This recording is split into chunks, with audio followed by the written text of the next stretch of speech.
Welcome to Spicer & Company. I'm Sean Spicer. And I'm Lindsay Keith. All right, Sean, night 2 of the RNC. It was just packed full of these powerful speeches and moments, one after another. I want to play just a highlight reel of some of those speeches. We need my husband's leadership now more than ever. He's a tough, no-nonsense outsider. A president who doesn't just talk about problems, but stops and helps.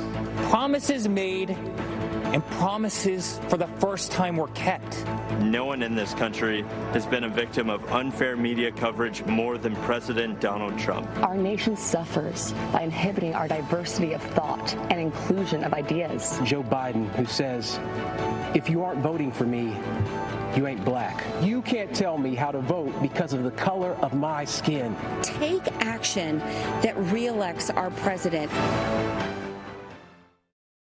All right, well, we're going to take a closer look at some of the key moments from last night, including the incredible speech from Melania Trump.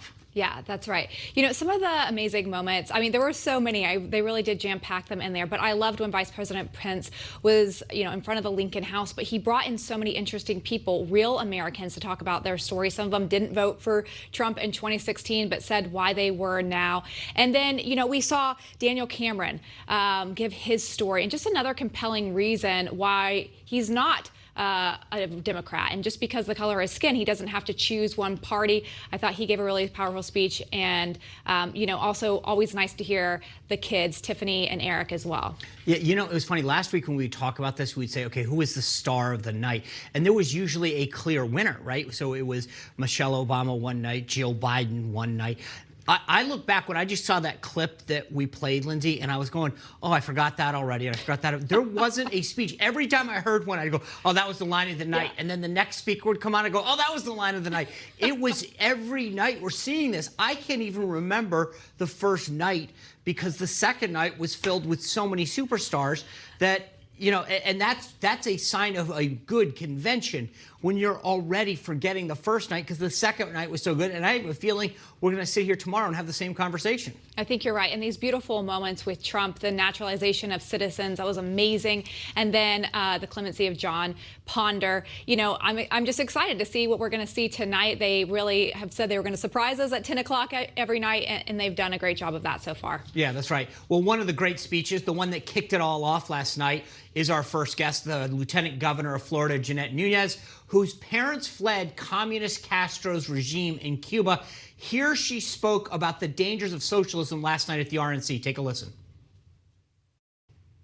Fellow Americans, the fabric of our nation is in peril. Daily, the radical left systematically chisels away at the freedoms we cherish. They peddle dangerous ideologies, cower to global progressives, and normalize socialism to dismantle our Constitution. Let me assure you, socialism doesn't offer opportunity. Socialism deprives. It is a falsehood that feigns promises for its masses and consistently yields only misery. Joining us now is Lieutenant Governor Jeanette Nuñez. Lieutenant Governor, welcome back to the show. Always great to be with you both. Thank you. You know, I never thought in my lifetime we'd be having a discussion where we had to talk about the ills of socialism. You know what I mean? It was one of those things that you just thought no one's ever going to be in favor of this. People flee it. And it was so great to see you talk about this last night and really make sure people do understand the perils of it. Did you, when you encounter people throughout Florida, especially young people, do you notice that it's becoming kind of cool to be socialist? Sorry, I lost you there, Sean. I couldn't hear your question. Oh, no, I was just saying you really laid out a great case last night about the perils of socialism. And I think what I'm asking is, as you go around Florida, do you come upon people who don't understand the concerns that are there? And I think we're having a little bit of technical difficulty getting her back, Lindsay, but I think one of the points that I was trying to get across was that it's become cool for socialism, and it was great to see the lieutenant governor up there saying, our family fled this, and these are the dangers of moving back into this direction. Yeah, I think you have a really good point, and I'll be interested if we can get Lieutenant Governor back to talk about this. But, Sean, it almost is cool to be a socialist now in the younger generation, because I think they haven't seen what socialism does, and they don't understand the ramifications of that, which is very concerning. And you have these people telling their stories. Yeah, Lieutenant Governor, do we have you back? Yes, I'm back, and I hear you loud and clear now. Oh, great. So so anyway, I thought it was so great that you laid this out. What is it that you really want to get through to young people who might be drawn to this because of people like Bernie Sanders and AOC? Well, I think it's really important that the young people in particular, and I'll tell you, I'm a mom of 3. My oldest is 21, my middle one's 19, and my youngest is 14. And I see what they do in the universities. I see the dangerous ideologies, like I said yesterday, that they peddle, and they make it sound glamorous, and they make it sound like everything is wonderful and it's a utopia. But I can tell you the reality, and all you have to do is turn on the news, if the news would report it, and look at what is happening in Venezuela. Look at what's happening throughout this hemisphere. And I will tell you again and again, and I can't say it enough, my parents fled that evil regime, and they have never turned back. They have been so thankful that this country opened its doors and gave us true freedom. And the wonderful part is that if you can work hard, there's opportunity in this wonderful country, and we need to celebrate this country and stop denigrating it and stop criticizing it. Do we have problems? Sure, but every country does. There's no place I'd rather be. Absolutely. One of the things that I thought was interesting last night is how the president naturalized these citizens. And which should have been something that everybody thought was a great thing, because this is what the country's all about, legal immigration. But let me show you how the media played it, specifically the Washington Times and the New York Times. The New York Times headline was "Naturalization Ceremony at Odds with Trump's Stance on Immigration." And the Washington Post one-upped them by saying, "For one cynical and perhaps illegal moment, Trump finds a use for immigrants." When you saw that last night, first of all, I think this is a big deal, the difference between legal and illegal immigration. Why do you think that the media keeps playing this up, the differences?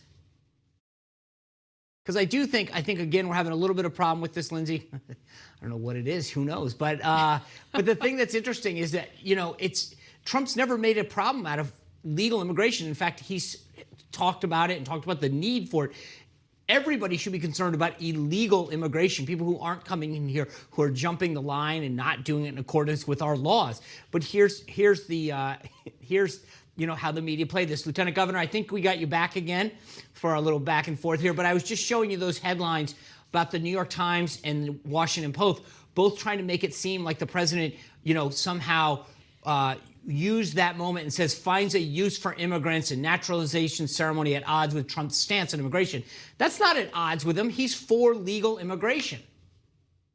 Indeed. And I can tell you, again, firsthand, my parents came to this country. My dad came first. He had to leave behind his wife and young daughter, and they had to wait. And thankfully, my mom was able to join him a few short months after. But this is something that's personal to me. And I understand there's a lot of drama around the topic. There's a lot of criticism around this president. But I think if you look at his promises on the campaign trail, he's been consistent, and he is for legal immigration. He is for the goodness of this country in the right way. We're a country of laws.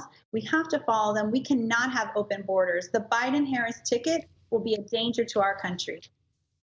Lieutenant Governor Nuñez, thank you for being back with us. Sorry for the technical difficulties. Fantastic speech last night. Congratulations on your appearance. Appreciate it. Take care. All righty. We've got much more on First Lady Melania Trump's speech later in the show. Plus, President Trump pardoned bank robber John Ponder last night.